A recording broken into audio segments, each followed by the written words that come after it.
So, this weekend, we had a lot of crazy games, actually. I would say, I don't know about you, but I would say this is the craziest week of action so far.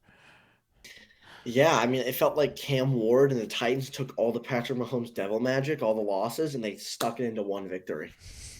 Yeah, so we'll get into all of it, but first, let's run it. Welcome to the greatest podcast on earth. Nothing agreed. We have a great show for you tonight, so stay tuned and buckle up.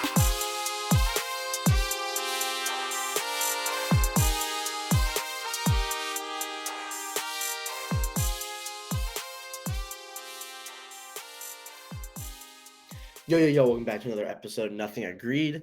Back with the boys today. Week numero cinco Mm-hmm. is wrapping up. We still have our Monday Night Football game between the Chiefs and Jags. Should be a good game. But Baron, this Monday Mm-hmm. morning, how Mm-hmm. you feeling? Um, it was not a good weekend. It wasn't. Oh, we got it. Phillies lost. That was kind of hard to watch. Obviously, we'll talk about what happened on Sunday here in a little bit.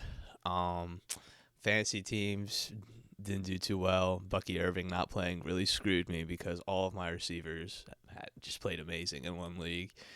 And then the other one, it's just unfortunate mishaps. So yeah, not doing too great. But how about you? Me neither. The Falcons are on bye. All three NFC South I teams feel like I won. feel like that should be a good thing. No, all three NFC South teams won. Okay, So that's a bad thing. So we that is a technically took a bad step thing. back on a bye week. My fantasy teams, all three had an 83% chance or above to win. I am now going to lose in two out of the three leagues. And the other league I'm projected to win in is not a guaranteed surefire victory. So yeah, that's amazing. My survivor, which was the Cardinals, should not have lost. That was the worst loss in NFL history, probably.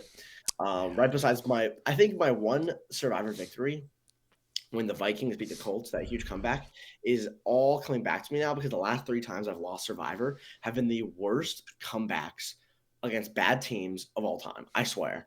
So yeah, we're not doing too hot, Yeah. but yeah, Well, how'd your that's it. dog of the day do?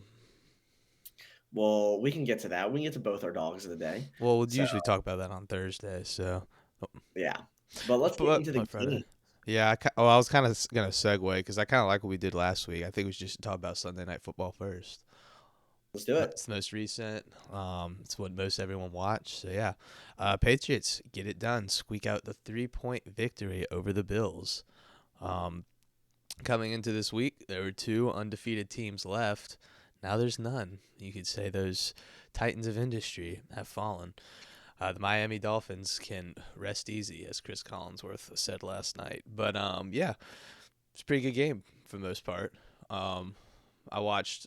I'll go ahead just disclaimer because I have midterms this week, so I'd had to do some studying. But I watched the second and most of the fourth quarter. So, or I watched the fourth quarter, some of the third. So, it looked good. Good showing from the Patriots. Stephon Diggs, he was on my fantasy teams.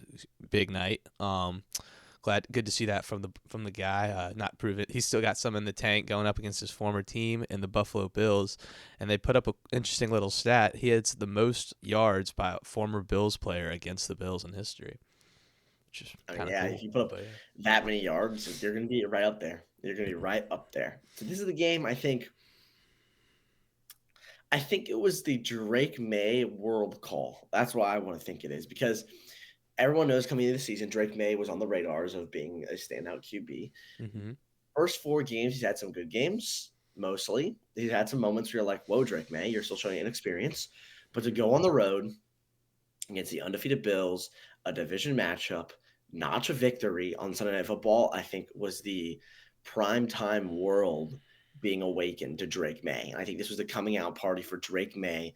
And I don't want to say solidified as the franchise QB because, again, there's a lot way to go and all that stuff, but he definitely just cemented himself as for surefire that job.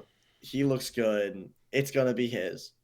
You can say what you want, but he did it, and he got on the road against the Bills, and Shout out to the Pats defense, by the way, holding the Bills to that many points is always impressive. Yeah, So all that listen, money they spent on defense, free especially agency. because they look undisciplined in the past couple weeks. Yeah. The Panthers is one team, but the Bills are another team. You know what I'm saying? So Yeah, it's yeah, good. It's good for the front office to see all the money they spent in the offseason kind of come to fruition. A lot of you could look at both teams. Say it was kind of scary there for a minute. Bills in the first half committed a lot of penalties. yeah, Kind of put them down. Had some uncostly turnovers. But you look back at the second half, Bills are coming back. Patriots are committing a lot of penalties. Kind of put them in that situation to be there. But yeah, we're getting a lot of illegal formations, illegal shifts, false starts this year. Obviously, the taunting, but I don't know. It just kind of feels like there's a lot of penalties coming out this year. They're trying to crack down on the. I think mainly yeah, it's the yeah. pre-snap sort of. I guess what's the Are you a right fan of word? that? No. It just really depends how much. I think trash talk is part of the league, though, so you got to keep it in. And I think Are you when talking about you add taunting or the more pre-snap penalties? taunting, Oh, that's yeah. Everyone can agree that's bad. yeah, when especially because I think that brings in more viewership. The more heat there is, and the more people are doing that and getting shut up or getting proven right, I think it adds more. So Well, I I'm also not. think it's very inconsistent. I saw a play yesterday. I forget who it was. The DB chopped down the receiver and just stared him down for like 2 seconds. Now, he didn't do any gesture or anything, but You I could have mean, said something, but it's a judgment call at the end of the yeah. day. But So by league standards, that's taunting, and they just didn't call it. So I think it's inconsistent. I think it's like one of those. I feel like it's being used as one of those things, or people. I feel like this is the way people feel about it. A, it's just no fun, but B, it's being used as like, oh, this team's really hot. We need to slow them down. Here's a taunting call for something that's dumb. Because yeah, yeah, like I've seen some terrible taunting calls, but my whole grievance with bringing this up was all the pre-snap procedures that they're cracking down on this year with all the illegal motions, the offsides. Like they're really cracking down on where the linemen are supposed to line up this year. So, and I'm actually really not a huge fan of all that either. I thought if a lineman's like an inch or two above or in front of, I don't think that's a significant advantage if you have the better team or if not. But yeah, I'm not a big fan. I think it slows the game down, kind of like in any sport. Their penalties kind of slow the game down. That's a big issue with the NBA right now with all the foul baiting and all the foul calls, and it just how it slows the game down. So yeah, and the NFL is already a slow game, so I definitely don't want to see that slow down at all. But yes, um, but yeah, a lot to work on for both teams. I would say this though, my biggest takeaway from this game for the Bills, because I think the Patriots know what they need to do moving forward. Bills need a guy for Josh Allen, I think. Keon Coleman looked good. Khalil Shakir looked good as well, but I feel like they need a solidified one for Josh Allen, kind of like how Diggs was for May last night. Because when it comes down to it, you need someone to get open for him. And you saw last night, I mean, he was getting pressured, he was getting hurried up. Granted, that's a good defense, but yeah, I feel like they needs a because I think everyone remembers that one play where Drake May scrambles out, stiff arms the defender, and throws the ball as he's going down.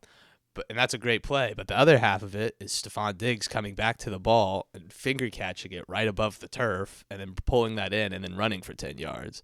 I feel like the Bills, and again, Stephon Diggs used to be that guy for the Bills, but I feel like they're missing a guy like that for Josh Allen so he can make those plays because we know he's capable of it.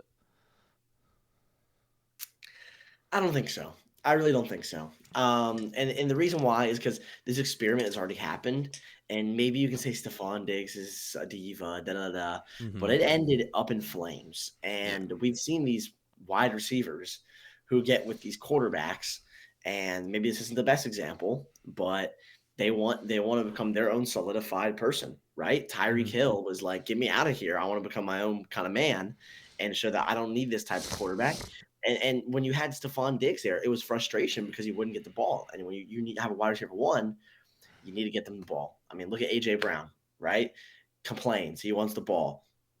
You're going to talk about Stephon Diggs with the Bills, complains, wants the ball. Tyreek Hill complains and he wants the ball. You're going to get guys who complain and want the ball. And I don't think Josh Allen is that type of guy. I don't think he's going to feed you for 130 and 2 touchdowns, particularly because whenever you have a good quarterback who's good with his feet, really good just mobily, that's less touches, right? So if Mm-hmm. you're a wide receiver one, you want to play for a guy like, maybe this isn't the best example, but a Joe Burrow, because he's more of a stand in the pocket. Okay, maybe I'll make a shift left and right. I'll go somewhat, but I'm not the fastest quarterback. I don't have design runs for me.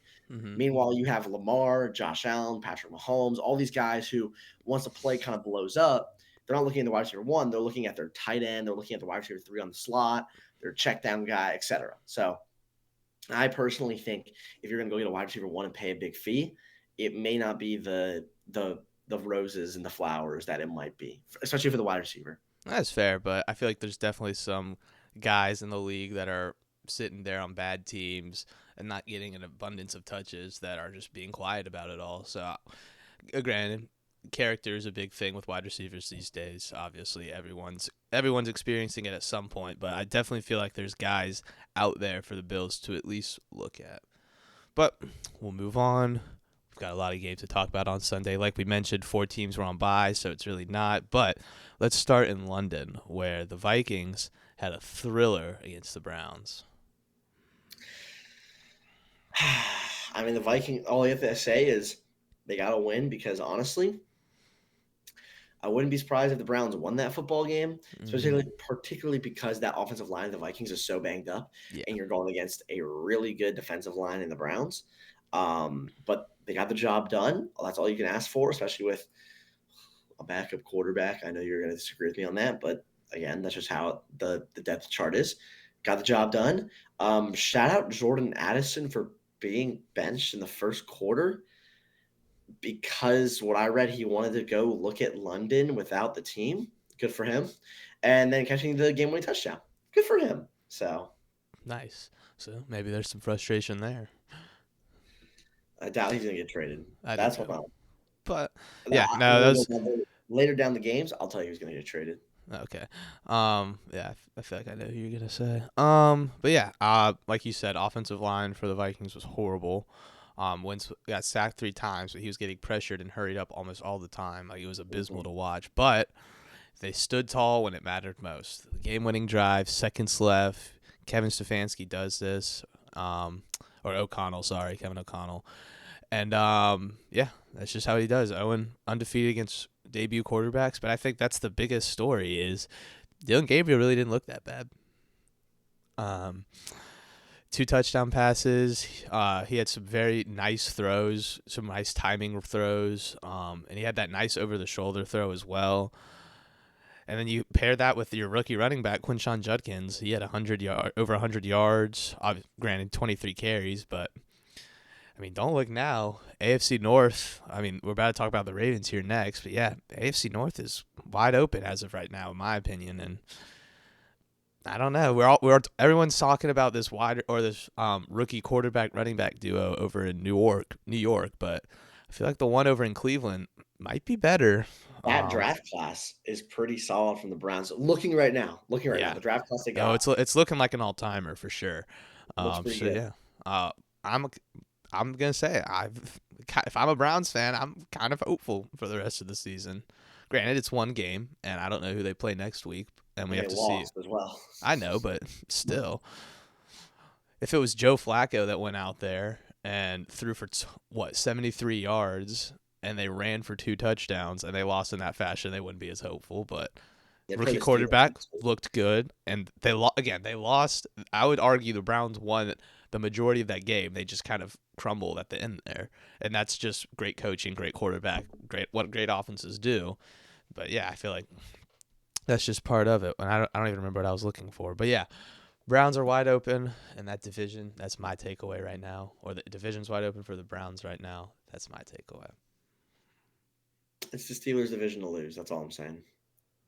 Yeah, well, it's Aaron Rodgers at 48, so we'll see what happens. But yeah, let's move on. Texans Ravens. Not a lot to speak about here, except for the fact that the Ravens season might be over. Fire John Harbaugh. That's all I'm gonna say. Fire him. And his team sucks. So just fire him. Move on. There you go. It's kind of funny though. I think everyone remembers how they wanted to draft Shadur Sanders, but he said no. Kind of funny. But yeah, Cooper Texans. Rush as your backup is crazy to I me. know. I mean, Right? yeah, but like Texans when they're not getting pressured look good. I mean, I don't think C.J. Stroud is.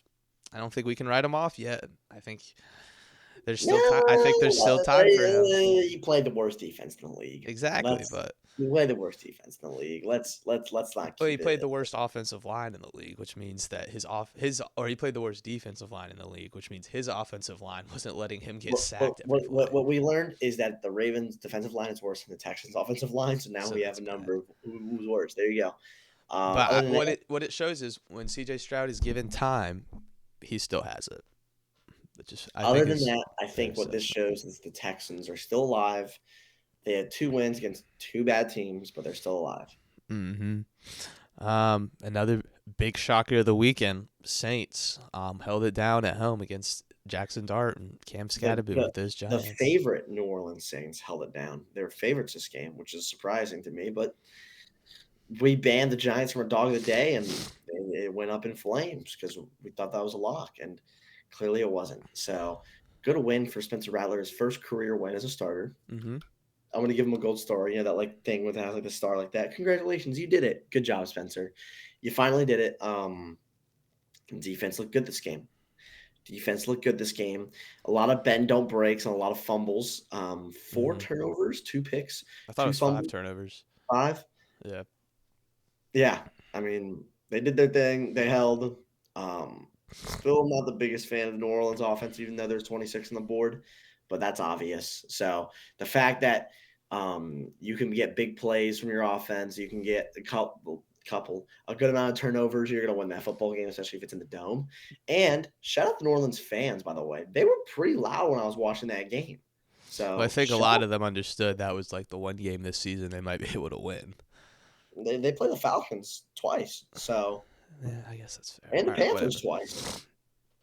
Yeah, well, people were saying they were going to be the first 0-16 team or 0-17 team. So It definitely could feel like that, but nah, they play the Falcons twice. So that's true. But yeah, all right. Not really a shocker to anyone. Cowboys handled their business against the Jets. the underdog Cowboys, by the way. They were underdogs. Okay, well, that's terrible because New They were York one. Jets are the. They were 1 point underdogs going into kickoff. That's crazy. Yeah, the Jets are the worst team in the league, statistically. So that's crazy. It Yeah. doesn't even feel like the worst team in the league, though. It What'd you doesn't. say? It doesn't feel like the Oh worst no, team in they the league. don't. That would still probably be the Saints or the Titans, but I mean they had a chance to beat the Dolphins, couldn't do it. I'm not going through the Jets And the record. scoreboard is very friendly to the Jets. Yeah. Very friendly. I mean, this game was 37, like 3-6. I think it was like this game was out of reach in the third quarter, and they came back with 2 touchdowns in the fourth and started making it a game like Garbage when it time. was when the fat lady was singing. So Yeah. this was a beat down, and the Cowboys still on the number 1 offense in the league. Mm-hmm.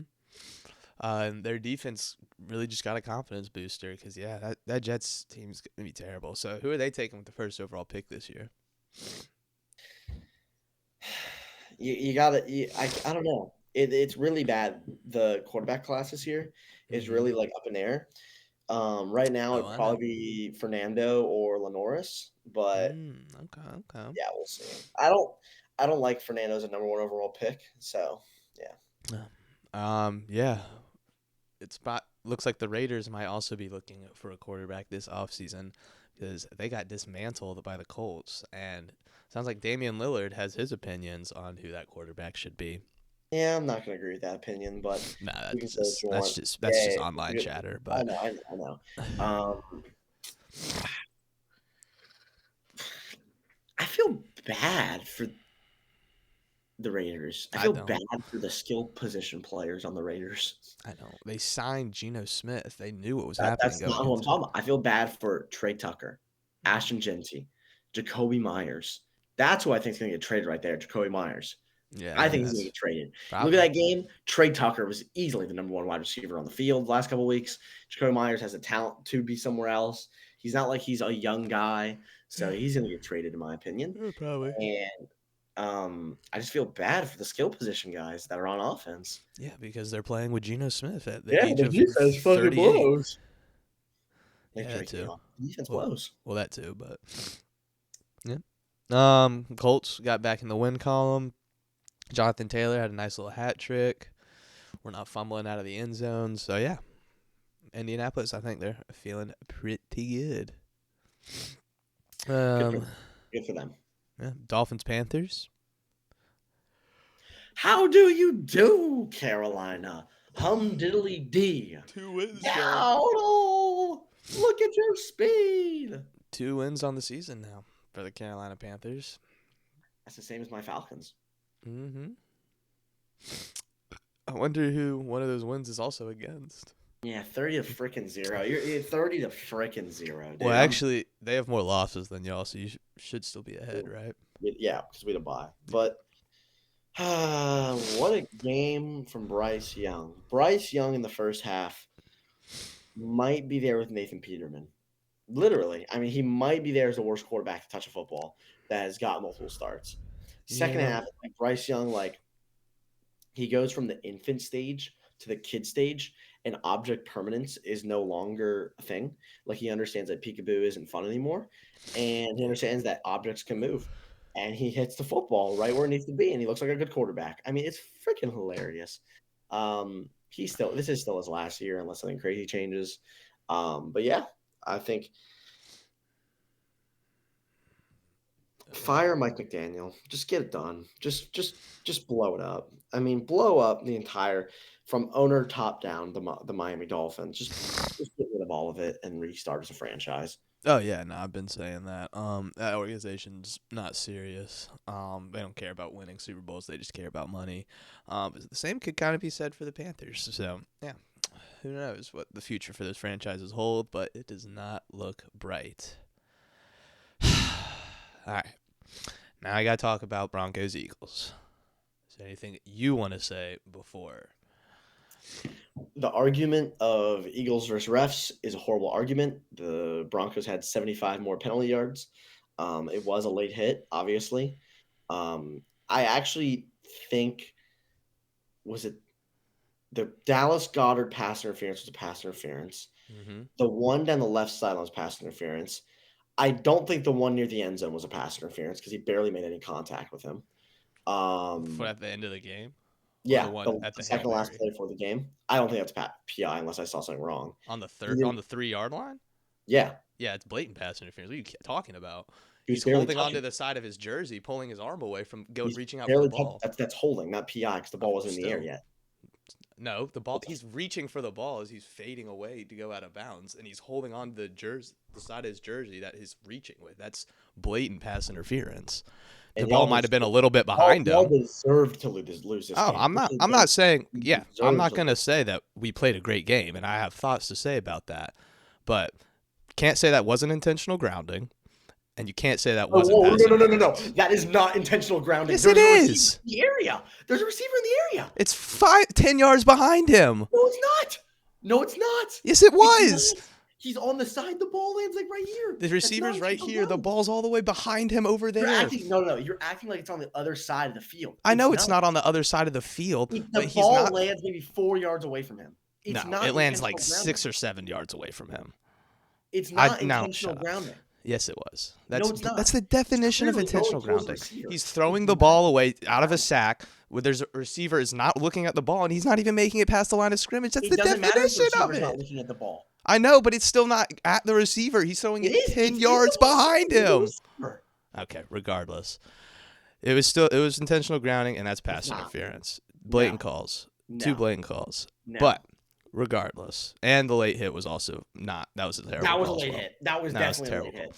He's supposed to stop his momentum before the receivers goes down. Like, how is that fair? Just because the receiver's down, in a second and a half later, he goes, wait. Yeah, because he's already in the air. How is he supposed to stop that? They don't call that if that's look. They don't call that if that's not us. They don't call that if that's another team. I promise you, they don't. You're such a victim. I promise you, they don't. I know because the NFL's against us. You're such a victim. NFL's against us. You're sad. No, but you're sad. But there are other reasons we should not have been in that situation, and we'll get into them. For starters, I'm done. Kevin Patullo, you gotta go. He's terrible. There's no balance in the offense. Next. There's no. I'm not. I'm voicing my problems. There's no balance in the offense. It's terrible to watch. Everyone knows what we're doing every time we line up. You can ask players and other coaches. They have come out and said this. Saquon Barkley just said it. Every good play that comes from this offense this season is a Jalen Hurts or Nick Sirianni audible. Kevin Patullo has done nothing good this season, and I'm tired of people sticking up for him. He's got to do better. He has arguably the greatest offense in this league on paper, and he does jack shit with it. Devontae Smith had a great game. I would argue A.J. Brown had a good game. He was being shadowed by the Defensive Player of the Year last year. He's not going to get a ton of yards, but when the ball went his way, he was catching it. I would argue they both had great games. Why are we running the ball 11 times a game? We had 2,000 rushing yards in the regular season last year. Granted, I don't think our offensive line's very good this year. Lane Johnson's probably on his last leg. This is probably it for him. I honestly don't know why he came back. He should have just went out on top. Landon Dickerson is still very clearly injured. And they got pulled out of this game, so hopefully they will just put him on IR because he clearly never fully recovered from that. I don't even remember what he tore in the preseason, but he's not recovered from that. And yeah, I mean, Steen's been all right. Juergens has been all right. Mailata's been amazing. Can't really say anything bad about him. But yeah, it's just our offensive line's banged up. They're not playing at the high level they used to. And our offensive coordinator doesn't know what he's doing. Genuinely, just doesn't. He's just throwing darts at a playbook and hoping it works. Because, I mean, like, how do you go into the fourth quarter up 14 points and you just go 3 and out? By throwing the ball. Like, that's when you run the ball. You have to have some sort of balance. And it was nice because he was implementing more RPOs, so there were more options to run the ball. Than I think Jalen just wanted to throw it more than run it. But you've got to call some genuine run plays at times. You got to break the defense open. Like, the two good run plays he called were both like outside pitches to Saquon Barkley. Let's do some more of that. Stop running it up the middle with A.J. Dillon for 4 yards. And then when that doesn't work 2 times in a row, then we'd run an RPO that doesn't have anyone get open. It's terrible coaching, and I'm sick of it. All right, what's next game? It is Buccaneers Seahawks. All right, so that game was a duel between two quarterbacks that have fluxed out of their starting teams. That was amazing to watch. Mm-hmm. But trusting a ginger ever in your life is the worst thing you can do. Just fun fact for anybody out there, by the way. Sam Darnold let me down, of course. The one drive that he needed to show up, he throws a pick. Yep. Unfortunate pick, but he throws a pick. Pick nonetheless. Buccaneers win it, and I went against Emeka Ibuka and Jackson Smith-Njigba. Either one of those in all 3 of my fantasy leagues. I had Jackson Smith-Njigba in 2 leagues, so can't really say anything. But in the other one, I went up against Emmanuel Ibuka, and I did not enjoy that at all. Yeah. So yeah, great game for both teams. Good bounce back win for the Buccaneers. Yeah, Seahawks. I mean, still, I think that's a great game. We'll talk about the playoff standings here in a little bit, so we'll wait for that. Let's move on. Your favorite game of the week, Titans-Cardinals. Good win for the Titans. It's always good to get off the board. But that was my survivor pick for the Cardinals. Most embarrassing way to lose a football game ever? I genuinely think that might be the worst. Yeah, the worst. Think about it. Think about how many things had to go wrong for them to lose a game. Fumble touchback. The end zone, the pick, which turns into a touchdown. Yeah. Yeah, I don't know. That might be it. They run the ball on 3rd and 7 to win the game. Yeah, I would put that up there with scoring a touchdown to lose the game. I mean, genuinely. I'm trying to think what else. The butt fumble would probably be up there. I'm genuinely fucking done. I mean, this isn't even against your team. This isn't even your team. Whatever. You could buy back in. It's my survivor. Just buy back in. That's not how it works. You're done for the year. Oh, you don't have buybacks? You can't do a buyback. That's not how it works. Some leagues you can. It's a shitty ass rule. No, yeah. I mean, I don't agree with it, but I thought that was like a universal thing. My bad. All right, well, we can move on. good win for the Titans. Cam Ward, Calvin Ridley. Good for Unk Cam still got Ward it. to lead a game-winning drive. Yeah, Good for him. Unk still got it. Calvin Ridley, sideline catch. That was That's pretty one cool. catch. You see the entire game, he was not that good. I know. But, Oh, I know. He's on my fantasy team. I'm well aware of how good he is. Another big weekend shocker: Commanders and Chargers. not a shocker to me. But Wow, you're just a hater. Commanders, good job getting done. It's crazy how 3-0 can turn into 3-2. But Yeah, it's typical Chargers. So but Jane Daniels back really helped. Bill had a really good game. That was Bill's breakout right there. yeah. And overall, great job on the defense. They made Herbert uncomfortable. They made the options of the Chargers feel minimal and got the job done. I'm really impressed with the Commanders moving forward. We'll see how they do, especially with Jaden Daniels now back. Mm-hmm. Yeah. He's getting Terry McLaurin back soon. Did not have his wide receiver 1 for this game. So yeah. Yeah, like you said, I was really impressed by the Commanders' defense. But I really think Chargers had that game until they kind of just shot themselves in the foot. Costly fumbles, bad turnovers, bad penalties, and it's really, their offensive line, kind of like the Vikings, is very banged up, and they just can't get anything going because of it. So we'll see how their season ends out. AFC is still kind of wide open, but yeah, 2 losses in your last 2 weeks to the Giants and Commanders. It does not look great. I think this game was a lot closer than people thought. Lions Bengals.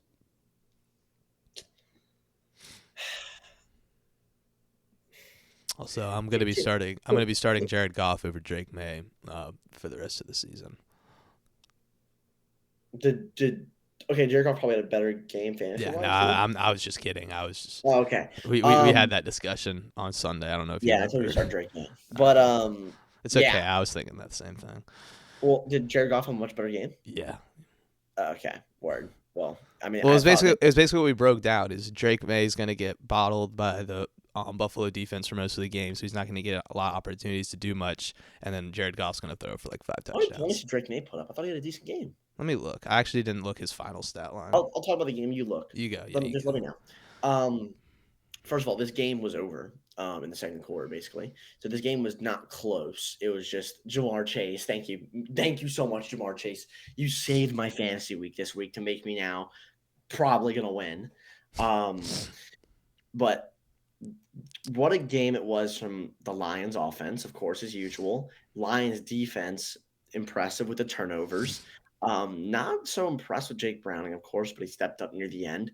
But if you're a serious franchise near the Bengals, Jake Browning should not be your starting quarterback next week. But then we've established he should have been benched at halftime. But we've established this is not a serious franchise. No, it's not. So he's going to be starting next week, and it really pisses me off. Drake May had 12 fantasy points, by the way. Josh Allen at 20. Low. What's it called? And Jared Goff at 20. Wow. And you lost your game? Oh, yeah, I lost. But you got killed. By 30. Oh, okay, so yeah. Well, yeah, no, if I had started Calvin Ridley instead of A.J. Brown, which I also was thinking about, and Jared Goff over Drake May, I probably would have won.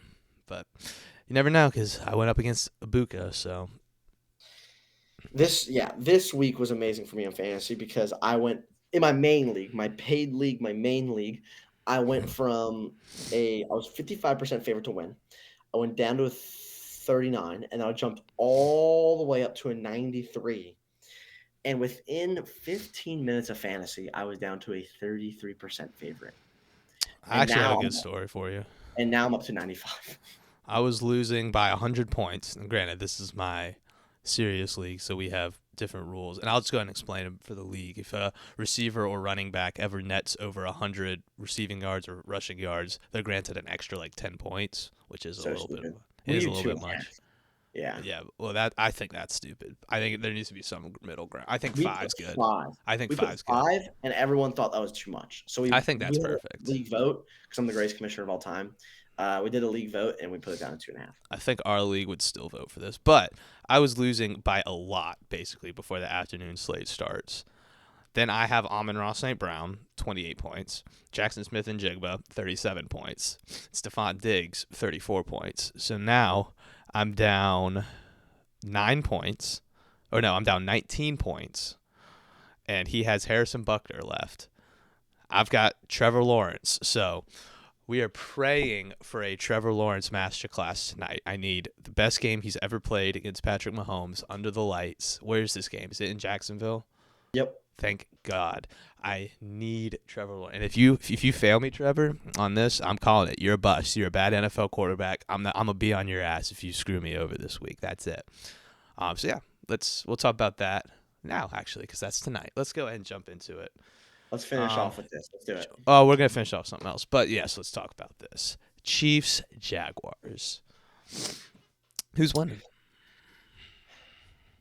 I like chalk here. I'm picking the Kansas City Chiefs. Mm-hmm. Actually, can I throw a contingency out there? Let's hear it. If Xavier Worthy plays, the Chiefs win. If Xavier Worthy doesn't play, I'm not so sure the Chiefs win. I might go the Jags. But if Xavier Worthy plays, because he got put on the injury report now, questionable, I got the Chiefs in this game. I like the week they had against the Ravens. I know that's a bad defense, but you talk about moments to build momentum. I'm always a big momentum guy. That's a way you get the offense clicking again. They got all the receivers going. You're now in a positive mood that you know the season isn't down in the dumps. Mm-hmm. Taylor Swift's new album dropped, so they're gonna win. And is that a thing? Yeah, it's a thing. It's a thing.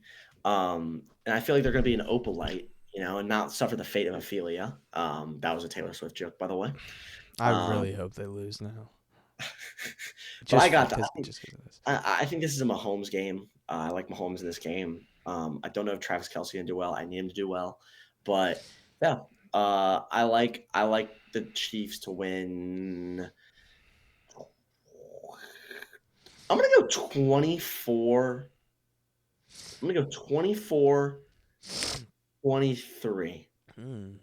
So right on the over. That's kind of crazy. I didn't even know that, but I got the Jags will cover the spread. Give me the Chiefs money line. Jags are winning this game.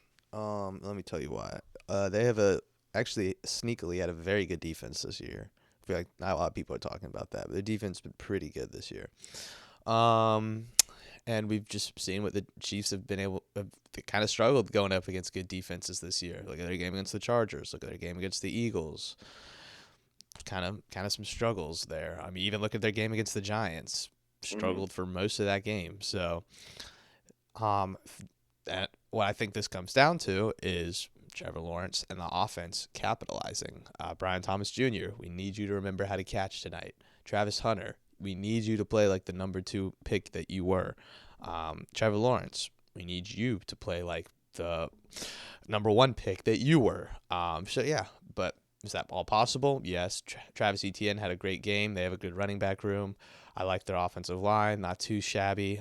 So, yeah, I think this is definitely a winnable game for Jacksonville. I would take them personally, but you're right. It's Patrick Mahomes and the Chiefs. We know their resume, so we'll just have to wait and see. But I want to finish this episode off. We're at week 5, kind of like the quarter point of the season. Let's look at the playoff picture. Why don't we? I don't know. I can't think that could be kind of the fun. Niners are the 2 seed. I know. Isn't that funny? Yeah. So yeah, let's look at. I'm starting in the AFC. You've got Indianapolis with the bye. Let's clap it up for Daniel Jones and the Colts. That's pretty impressive. I don't think anyone really expected that coming into the season. Nope. But then right behind them, the Buffalo Bills. Second spot. Not too mad about that, actually. Right where they should be. Again, I still think this is their conference to lose, but we'll see what happens. Sitting at the number 3 spot in the AFC are your Pittsburgh Steelers. Pretty bad conference, so yeah. I'm saying in general. Yeah, I'm just saying. It's not my Pittsburgh Steelers. They are, probably winning the worst division in football right now, besides the AFC or NFC South. So, right now, sitting in that 3rd spot.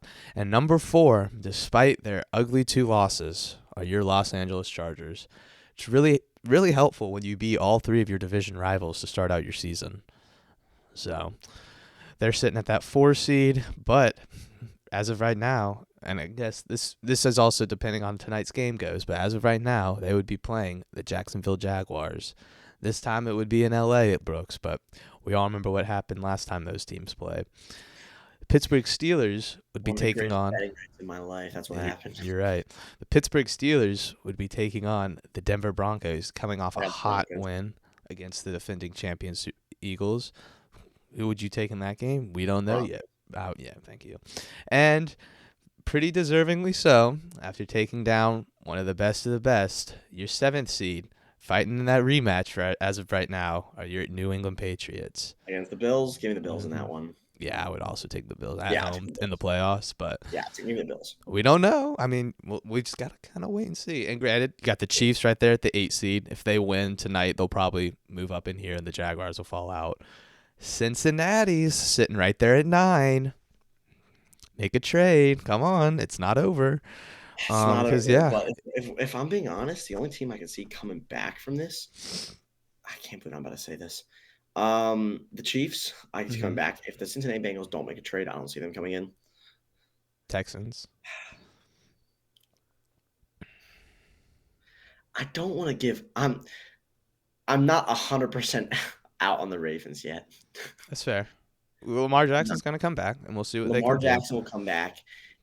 They're God, sitting that at defense 1 is so and banged 4 up. right now. That defense is so banged up. It sucks. They're sitting at 1 and 4 right now. So yeah, but yeah, we'll keep an eye on the American Conference. There's certainly a little more of a dogfight this year than I would say the NFC. This one's looking. I don't know. pretty The top NFC, I heavy. think, is more competitive than the AFC this year.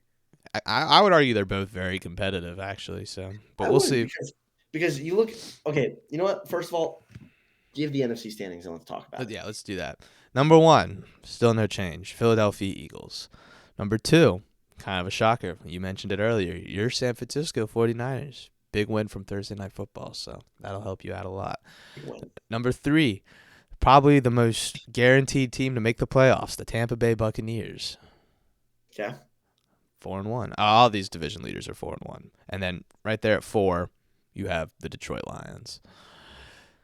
Right here at the 5 seed, first wild card spot, a division rematch. Detroit Green Bay would be in Detroit, but we all know who won that game.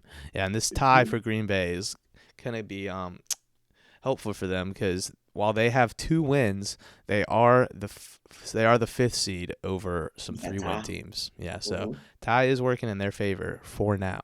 But yes, at the 6, you've got Seattle, deservingly so. They've been on fire this season. And then you got Minnesota, right there on that, right there at 7. Washington and the Rams both looking in, right behind Minnesota. And then your Atlanta Falcons are right there at the 10 seed. So yeah, they're on bye, but this is what I'm saying, right? I think that, look at the AFC. You go back to the AFC. You have Colts, Bills, Steelers, Chargers, division leaders. Yep. Look at all those division leaders. Mm-hmm. I think the Chargers are the only one I'm confident enough to say that there might be a switch. Other than that, I think the Steelers are going to win the AFC North. I think the Bills are going to win the AFC East, and I think the Colts are going to win the AFC South. And you go again, only the Jags maybe can rival that, in my opinion. You go to the NFC, you have the Niners, which I think is a fight with the Rams. Yeah, The don't Eagles, count the Seahawks out. Oh, yeah, completely forgot. The Seahawks as well. That division's very competitive. Yeah, you have the NFC East, which I think is going to be the Eagles division. But again, the Commanders are 3-2. You have the Bucks, who are the front runners in that. I think they'll win that. But again, you have the Falcons in that. You have the Lions and the Packers. You still have the Vikings in there, right? You look at the bottom of the wild card. You still have the Rams and the Commanders sitting at 3-2 as teams that you'd be like, I think they are confident enough to make the playoffs. You still have, in my opinion, the Falcons and the Bears, in my opinion, are 2 teams that are sneaky teams to make the playoffs, so they go on runs. When you look at the AFC, I named 2 teams where I'm like, you know what? And one of them was 1-4, where I'm like, you know what? I think they can make the playoffs. So I think the NFC is much more of a dogfight than the AFC is. I think the AFC is more top-heavy, and the NFC is more of a dogfight. I'll say this, though.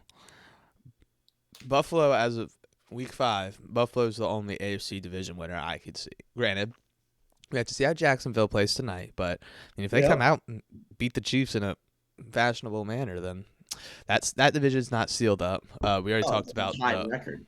yeah. We already talked about the AFC West. Who's challenging the Steelers? Well, this is my thing with the Steelers, right? It's a Mike Tomlin led team. We know they have hot starts. Mm-hmm. They're probably going to fizzle out somewhat They time after their bye. That's what I'm saying. They can go 10-7. Who's challenging the Steelers? We'll see if the Ravens can get up back to speed when Lamar Jackson gets back. That defense is not giving you two less losses. You don't know that, though. I mean, it's a dogfight in the AFC North. Cincinnati, they might eventually make a trade. We'll see. Never know, but we will see. And I mean, I know I'm an optimist when it comes to football teams, Brooks, but I gotta give the Cleveland Browns a little nod. I mean, again, they can come out next week and look terrible, and we can throw all this away. But if Dylan Gabriel looks good again next week, then it's not completely out of the realm of possibility. If they win next week, they got to win. Obviously, they can't just lose another close game and have everyone be like, "Oh, the future's bright for Cleveland." I mean, it would be, but not this season. So yeah, they need to win next game. But from what I saw in the Dylan Gabriel experiment, makes me think. You look at that division, it's not totally over, I feel like. So we'll see what happens. It's over. All right. So that's what we feel about it. Do you have any other comments before we wrap it up? Not today.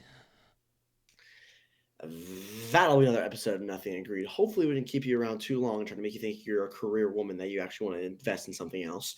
What do you all got winning in each division? Other than that, thank you all so much for listening.